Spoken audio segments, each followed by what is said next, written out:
Good morning friends. आज मुझे जो एक स्पेशल बात करनी है वो मुझे करनी है सितारा यासीन से। सितारा जी का कल व्लॉग देखा, एज़ यूजुअल उनकी एनर्जी वैसी ही थी जैसी हमेशा से होती है, पर उन्होंने एंड में व्लॉग के एक बात बोली थी कि रिएक्शन चैनल्स का क्या है। रिएक्शन चैनल्स तो बस बैठो और बोल दो। अगर ऐसे में मतलब रिएक्शन चैनल रिएक्शन देती तो मेरे अब तक पता नहीं कितने सब्सक्राइबर होते। तो सॉरी सितारा जी, मैं फ़र्स्ट टाइम आपसे ये इस बात के लिए इत्तेफाक नहीं रखती, क्योंकि आपको शायद रियलाइज़ नहीं हो रहा कि इन रिएक्शन चैनल्स का चलाना एक बहुत बड़ी बात है। क्योंकि रिएक्शन चैनल्स वालों को जो कुछ बर्दाश्त करना पड़ता है, जो कुछ उनके साथ, आपसे ज़्यादा बेहतर मुझे नहीं लगता कि किसी और को पता हो कि आपके सपोर्ट में जब रिएक्शन चैनल वालों ने वीडियोस बनाई, अपोजिट पार्टी के बारे में बोला, तब कई चीज़ें क्लियर होती रहीं और आपकी जो छवि है वैसी की वैसी रही जो लास्ट ईयर आपकी सिस्टर ने आप पे ब्लेम गेम खेली थी। तो अगर रिएक्शन चैनल्स वाले ना होते, मैं स्पेसिफ़िक नाम लूँगी नौशीन मुल्तानी जी का, मरियम फ़ाहद जी का, और भी बहुत सारे लोग हैं, उन्होंने आपको सपोर्ट किया, आपके लिए रिएक्शंस देने शुरू किए, दूसरी पार्टी को वार्निंग दी और उनको बताया कि ऐसे नहीं ऐसे है। आप तो बोल नहीं रही थी, आपने तो गॉड पे छोड़ा हुआ था। अगर आपकी आवाज़ गॉड इन रिएक्शन वाले चैनल वालों के थ्रू ना निकालता जो वो कहना चाहे, गॉड खुद तो नीचे आके बोलते नहीं हैं, तो किसी न किसी इंसान के थ्रू उन्होंने आपकी पैरवी करवाई, उन्होंने आपको सपोर्ट दी। वो जो करना, मतलब अगर आप अपने मुंह से बोलती तो शायद कोई यकीन ना करे या कम लोग आपको सुने। जब इतने सारे लोग, एक ग्रुप आपके सपोर्ट में आके खड़ा हो गया, तो आपके चैनल को कोई डैमेज नहीं कर सका। तो ये रिएक्शन चैनल वालों की ही पावर थी जो आपका चैनल बचा रहा, और इतना कुछ होने के बावजूद आपके चैनल को कोई फ़र्क नहीं पड़ा। ये एक रियलिटी है, आप इस बात का माइंड ना करें, ये कड़वी सच्चाई है। तो आप जब भी, क्योंकि आप कोई भी वर्ड्स जब आप यूज़ करती हैं, आपको हम सब बहुत प्यार करते हैं, तो आपको उस वर्ड को बिल्कुल बिना सोचे समझे किसी भी वर्ड को नहीं बोलना, क्योंकि 1 मिलियन के आसपास लोग आपको फॉलो करते हैं, आपको देखते हैं, आप इन्फ्लुएंसर बोली जाती हैं। बट आपको इन चीज़ों का ध्यान ज़रूर रखना चाहिए, क्योंकि बिना जो रिएक्शन चैनल वालों को गालियाँ सुननी पड़ी, जो रिएक्शन चैनल वालों के चैनल उड़ गए, जो कुछ भी वो एक मुस्लिमा करके हैं, उनके साथ जो कुछ हुआ, मरियम फ़ाहद के तो चलो उनको सऊदी अरब छोड़ना पड़ गया। तो इतनी बड़ी बड़ी कुर्बानियाँ इन रिएक्शन चैनल वालों ने दी हैं, तो आप एटलीस्ट आप इनके बारे में ऐसे ना बोलें, ठीक है। तो आपको लगता है कि क्योंकि रिएक्शन देना हर किसी के बस की बात नहीं है, किसी का आईना किसी को दिखाना। रिएक्शन चैनल वालों को कोई ज़रूरत नहीं पड़ती बोलने की, जब तक आपके ख़िलाफ़ कोई आपका रिलेटिव नहीं खड़ा होता, या आप को जो आपसे जो जिनको जलन होती है वो आपके चैनल को डैमेज करने की कोशिश नहीं करता, तब तक रिएक्शन चैनल वाले कुछ नहीं करते। तब तक बड़ा नौशीन जी के बड़े फ़नी से आते हैं व्लॉग्स, वो सारी चीज़ें होती रहती हैं। वो सिर्फ़ और सिर्फ आपको सपोर्ट करने के चक्कर में इतना ज़्यादा मतलब आपकी आर्मी खड़ी हो जाती है। आप तो रिएक्शन चैनल वाले मत बोलो, ये तो आपकी आर्मी है, तो ये आर्मी आपके लिए ही खड़ी होती है। तो प्लीज़ आप जब नेक्स्ट अपना कोई वीडियो बनाएं तो उसमें इसको मेंशन करें कि ये मेरे रिएक्शन चैनल वाले नहीं है, ये मेरी आर्मी है, मेरी स्ट्रेंथ है। क्योंकि बूंद बूंद से पानी भरता है। अगर ये क्लैरिफिकेशंस ना होती, हर बंदा आपके सपोर्ट में ना होता और हर बंदा आपके खिलाफ ना होता, कई चीज़ें मन में डाउट आ जाते हैं कि अच्छा ऐसे ऐसे ऐसे है। लेकिन जब रिएक्शन चैनल वालों ने पोल खोलनी शुरू करी तो दूसरी पार्टी के पैर नहीं लगने दिए, रिएक्शन चैनल वालों ने आपकी बहन के सपोर्ट में जो चैनल बने हुए थे उनके पैर नहीं लगने दिए और आपको इस तरह बचा के ले गए कि दुनिया हैरान रह गई कि इतने बड़े बड़े इल्ज़ाम लगे, लेकिन चैनल को ना सब्सक्राइबर कम हुए ना पावर कम हुई, उल्टा सब्सक्राइबर बढ़े हैं। और दूसरी बात, रिएक्शन चैनल वालों को मिला क्या? मिला सिर्फ खुशी की आपका चैनल बढ़ रहा है, सिर्फ रिएक्शन चैनल वालों को जो मुझे दिख रहा है। नहीं तो आपके तो मिलियन हो गए, आपकी बहन के 2 लाख होने के आसपास है, आपके रिलेटिव सबके बड़े हैं। और नौशीन मुल्तानी जी का मैं यही देख रही थी, मेरे ख्याल से मुश्किल से उनके 25-30 हज़ार, 29 हज़ार, 30 हज़ार शायद इतने सब्सक्राइबर हैं, उनके तो भी 50 हज़ार नहीं हुए, है ना। तो मरियम फ़ाहद के भी बहुत कम हुए। सबसे पहले आपकी बहन के आपने जब उनको सऊदी अरबिया में सपोर्ट किया तो उनके 1 लाख वहीं पे हो गए, सेलिब्रेशन हुई। उसके बाद उन्होंने आपके ख़िलाफ़ भी बनाए तो भी उनके सब्सक्राइबर जुड़े। पर सबसे ज़्यादा फ़ायदा जो हुआ है वो आपको हुआ है, वो इसलिए हुआ है क्योंकि आप बहुत क्लियर थी और आप इनोसेंट थी और सब लोगों ने आपको सपोर्ट भी किया। जो व्यूअर्स थे वो सब जानते हैं कि आपका जो नेचर है वो कितना आप हम्बल हैं।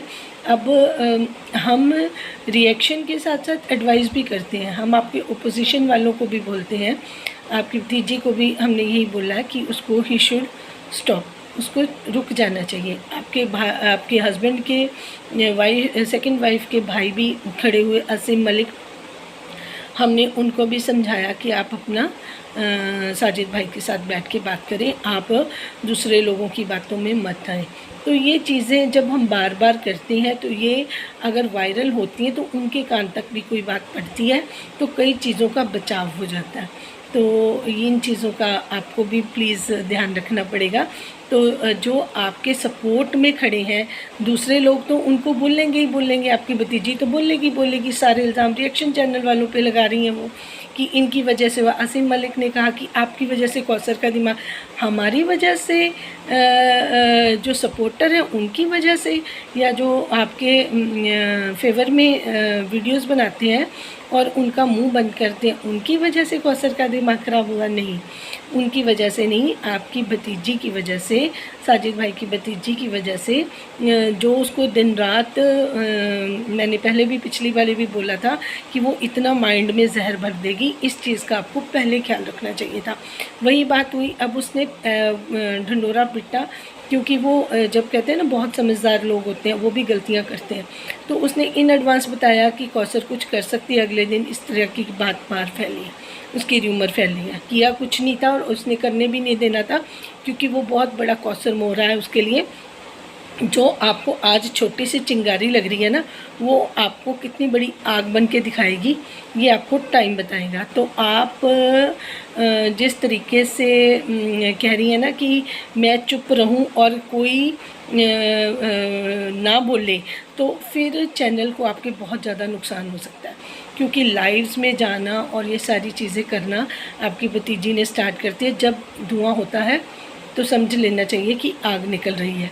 तो ये चीज़ें उसने प्री प्लान्ड करी हैं, उसने आपने उसको शॉर्ट आउट नहीं दिया, उसने तब से अपने मन में रखी हुई थी बात और उसने धीरे धीरे प्लानिंग करी। उसने कौसर की वीडियोस बनाई, उसने पहले उसका दिमाग ख़राब करा, फिर उसकी वीडियो एज अ प्रूफ अपने पास रखी और जब वो बाहर आएंगी तो आपके सामने रिज़ल्ट भी आएंगे। अब तो वो उसको ये भी प्रोवोक करिए कि वो अपना चैनल बनाए और आपके अगेंस्ट बोले। जब कौसर खुद आपके अगेंस्ट बोलेगी तब आप सिचुएशन सोच सकती हैं कि क्या हो सकती है। फिर उसके बाद ये जो आपकी भतीजी हैं, अगर आपके इसके फेवर में काम कर देती तो भी इसने आप ही को पीछे करके आप आगे होने की कोशिश करनी थी। मतलब चिट भी उसकी पट भी उसकी, है ना। तो ये चीज़ें आपके साथ होती रही हैं, बट आपको फ़िक्र करने की ज़रूरत नहीं क्योंकि आप इनोसेंट हैं, आपने ऐसा कुछ नहीं किया। लेकिन इल्ज़ाम तो आपसे परिवार से ही शुरू होते हैं और रिएक्शन वाले आपके ही फेवर में बात करते हैं। वो उस लड़की ने आप पे इतना असर कर दिया कि आपके मुंह से भी रिएक्शन के बारे में बात निकल गई कि बैठ के बात करनी। बैठ के जब कोई बात करता है तो उसके मुंह से भी अल्फाज ऐसे कई बार निकल जाते हैं कि उसको भी हेटर्स का सामना करना पड़ता है। तो ये बहुत ही रिस्की काम है किसी दूसरे के फेवर के लिए खुद गालियाँ खानी। तो आप रिएक्शन चैनल वालों को मत कुछ कहें, वो आपके फेवर में ही रहे, आपके सपोर्टर हैं। We love all. आपको पता नहीं लगा होगा या आपके माइंड में कुछ और बात आ गई होगी, मे भी आपने ऐसे बोल दिया, क्योंकि हम सब पता है कि आप कितनी हम्बल हैं, कितनी पोलाइट हैं।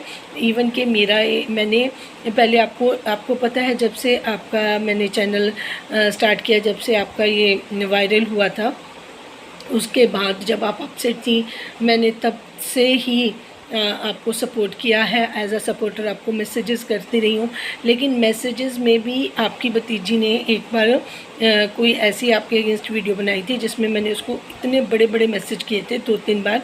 तो उसने कहा था मुझे ऐसे ऐसे मैसेज करने की बड़े ज़रूरत नहीं है, तो जो मेरे फेवर में है मैं वही रखती हूँ, बाकी मैं डिलीट कर देती हूँ। इसके रिप्लाई में मैंने तो कुछ नहीं बोला, लेकिन सैम रिएक्शन ने बोला था कि इनको अपना क्रिटिसिज्म इनको पसंद नहीं है, जो इनके फेवर में बात करे वो मैसेज रखती हैं, इनको बड़े बड़े मैसेज ना किए जाए। बड़े बड़े मैसेज इसलिए करने पड़ते थे क्योंकि आप अपनी बात को किस तरीके से दूसरे तक पहुंचा सकते हैं। तो फिर मैंने सोचा कि ठीक है, अगर ऐसी बात है, मैसेजेस ना करके अपना ही व्यू आप दे सकते हो। तो मैंने अपना चैनल जो मेरा था, तो कई बारी इंसान जब किसी को अच्छे से पसंद करता है, प्यार करता है, तो उसको कोई कुछ कहता है तो वो सुना नहीं जाता, या कोई गलत बात होती है तो इंसान अपना ओपिनियन दे सकता है। तो ये इतनी आज़ादी सबको होती है, हम सब ह्यूमंस हैं, है ना। तो किसी ने इसको कंट्रीज़ की चाहे जैसे मर्जी